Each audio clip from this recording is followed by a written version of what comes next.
The meeting of two personalities is like the contact of two chemical substances. If there is any reaction, both are transformed. Carl Jung. Some young men feel an undeniable pull toward older women, and Jung would tell us it is never just about desire. It is about transformation. The psyche searches for what cannot be found in the familiar. The older woman becomes more than a figure of attraction. She is an archetype, a mirror of wisdom and inner strength, awakening something hidden inside the man. Jung believed no attraction is random. The older woman embodies qualities he has yet to integrate: confidence, patience, depth. She reflects his anima, the feminine within him demanding recognition.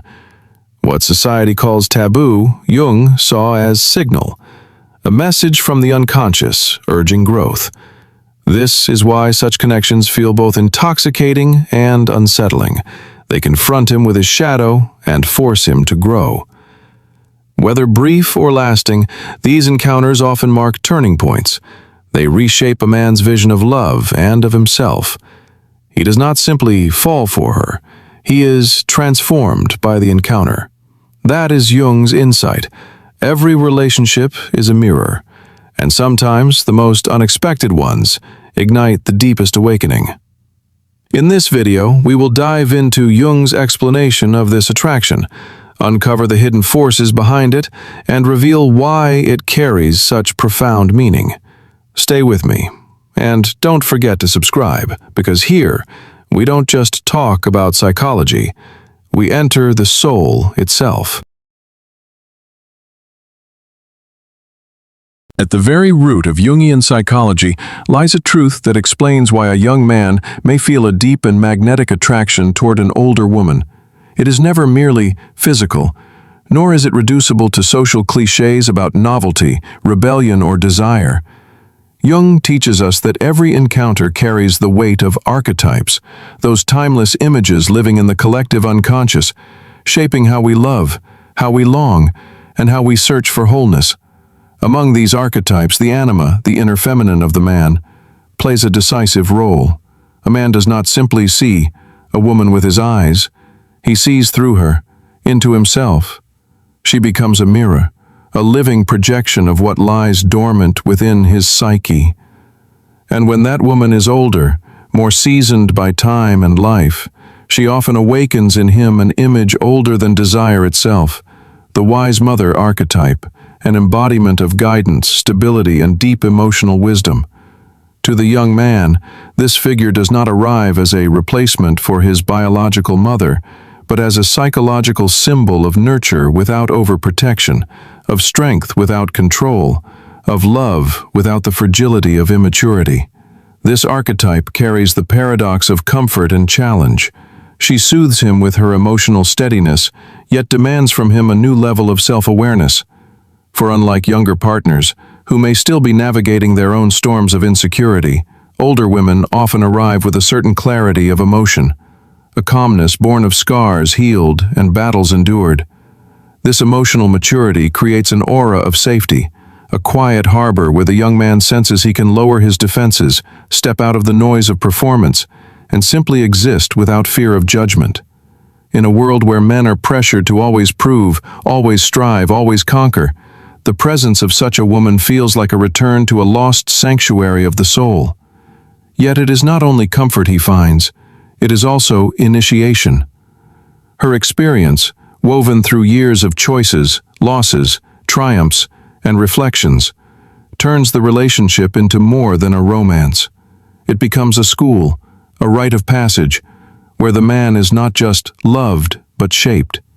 He begins to feel he is not only in the presence of a lover, but also a guide, a mentor, a voice that whispers not only affection, but also truth. And this is where Jung's interpretation cuts deeper. What appears as attraction to the body is, at the unconscious level, a pursuit of psychic integration. The young man does not seek only her touch, he seeks what she represents, the part of himself that has not yet matured, the balance he has not yet achieved, the wholeness his soul secretly demands.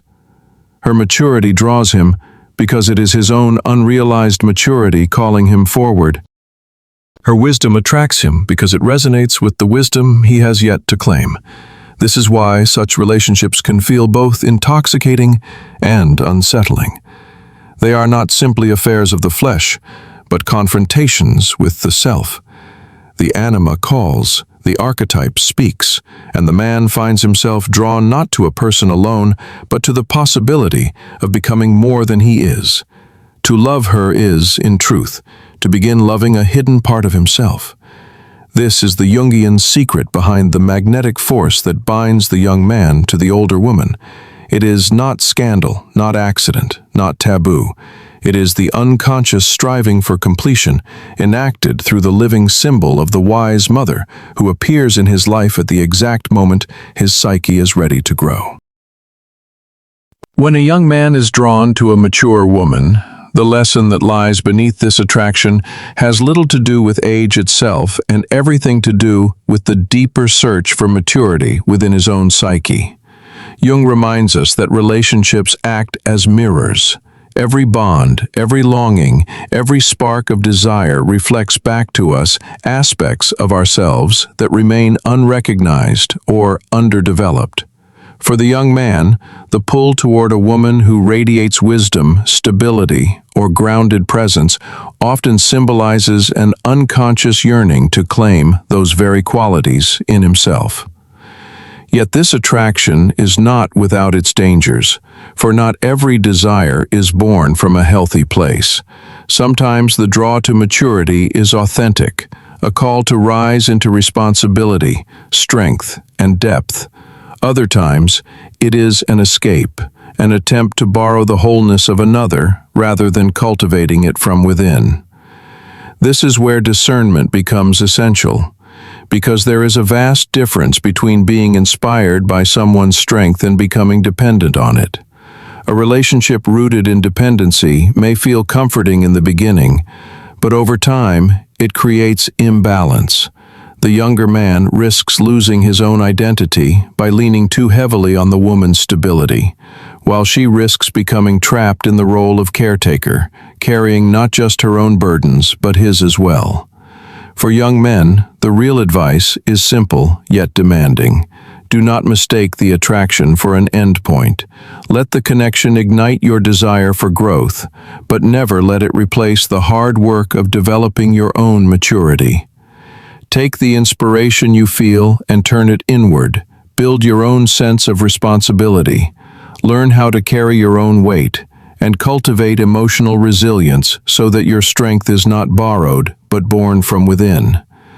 See the relationship not as a permanent refuge, but as a teacher, an experience that reveals what you need to embody in order to stand as a complete man. And for women, the wisdom is equally important. Remain conscious of the role you play in such dynamics. Offer guidance if you wish, but do not allow yourself to become the substitute for what he must find in himself. Protect your own balance by refusing to slip into the pattern of mothering rather than partnering, because the moment the dynamic shifts into caretaker and dependent, both growth and love begin to weaken. True connection thrives when each individual brings their own strength into the bond, when admiration becomes mutual, and when attraction is not about filling a void, but about celebrating wholeness. If the young man takes the lesson seriously, he will learn that his attraction was never simply about the woman, it was about the man he is called to become. And if the woman remains self-aware, she will avoid the trap of carrying what is not hers to carry. Together, they can transform what could have been a dynamic of imbalance into a moment of awakening, a recognition that relationships are not escapes from the self, but invitations to confront it, expand it, and grow into it more fully. In the end, we can see that the attraction between young men and older women is not a mystery wrapped in secrecy, but rather a reflection of the psyche's deeper longing for growth. As Jung explained through his insights on the anima and the archetypes, It is never really about the numbers on a birth certificate, but about the unspoken resonance of two souls meeting at different stages of awareness. The true essence lies not in the years that separate people, but in the depth of spirit that connects them.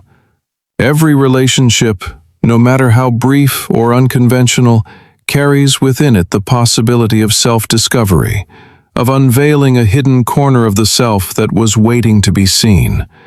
And perhaps this is the greater purpose of love itself, not to complete us, but to awaken us. So let this be your reflection.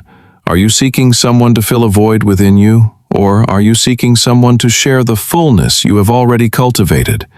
The answer to that question may not just shape your relationships, but it may shape the very path of who you are becoming.